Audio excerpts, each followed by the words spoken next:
He carried no map, no gold, only a small lantern whose flame never seemed to die. The night was cool and calm. The moon floated above like a patient guardian, painting the road in silver. The traveler's footsteps echoed softly, matching the rhythm of his slow breathing. He had walked for many days, searching for something he couldn't name, a place where his heart could rest. As dawn began to whisper on the horizon, he reached the edge of a vast forest. The trees stood tall, ancient, their branches woven like the fingers of time itself. A soft breeze stirred, and for a moment, the traveler thought he heard a voice, a faint, melodic whisper carried by the wind. "Come in," it seemed to say. "The forest remembers." He hesitated. But curiosity, that old friend, took his hand and led him beneath the emerald canopy. Inside, the forest was alive in ways few could imagine. Leaves shimmered as though dusted with light, and the ground hummed softly beneath his boots. Every step echoed, not forward, but backward, as if the forest repeated his footsteps in the past. He noticed flowers that opened only when he looked at them. Streams that flowed in gentle spirals, singing songs without words. The traveler smiled, and for the first time in many months, felt wonder awaken inside him again. As evening fell again, the traveler sat beside a pool of still water. He saw his reflection, older than he remembered, but peaceful. Then the wind spoke, clearly this time, "You have walked far, seeker. Why do you wander?" He looked around. "I don't know," he said softly. "Perhaps I'm searching for home." The wind replied, "Then rest and listen. The forest will tell you its story."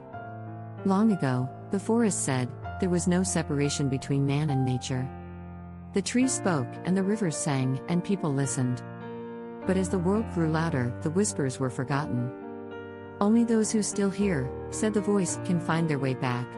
The traveler felt tears in his eyes, not of sadness, but of remembering something ancient. Night returned, wrapping the world in velvet darkness. The traveler built a small fire beside the pool. The flames danced gently, their light flickering over the roots and ferns. He took out a small journal and wrote, "Tonight, I heard the forest speak. I do not know what it means, but I feel closer to the truth." Then he leaned back, closed his eyes, and listened to the soft rustling of the leaves, like a thousand gentle voices humming a lullaby. As he drifted toward sleep, a figure appeared in the firelight, a woman made of mist and moonlight, her hair flowing like streams of silver. "Who are you?" the traveler asked softly. "I am the forest's memory," she whispered. "You came because your heart remembers the sound of peace." She touched his forehead, and suddenly he saw visions, forests blooming from deserts, rivers singing, children laughing under rain. And then, silence. The traveler awoke to the golden light of dawn. The forest was silent again, yet full of life. Birds greeted the sun, dew shimmered on every leaf. He stood up and smiled. The path ahead seemed brighter, though unchanged. He whispered, "Thank you," and began to walk against time, not searching, but simply moving with the rhythm of the world. When he reached the edge of the forest once more, he turned back. The trees stood quietly, their leaves glimmering in the sunlight. And for just a moment, he thought he saw her, the spirit, smiling from the shadows. The traveler took a deep breath. The wind carried a final whisper, "Remember, wherever you go, the forest walks with you."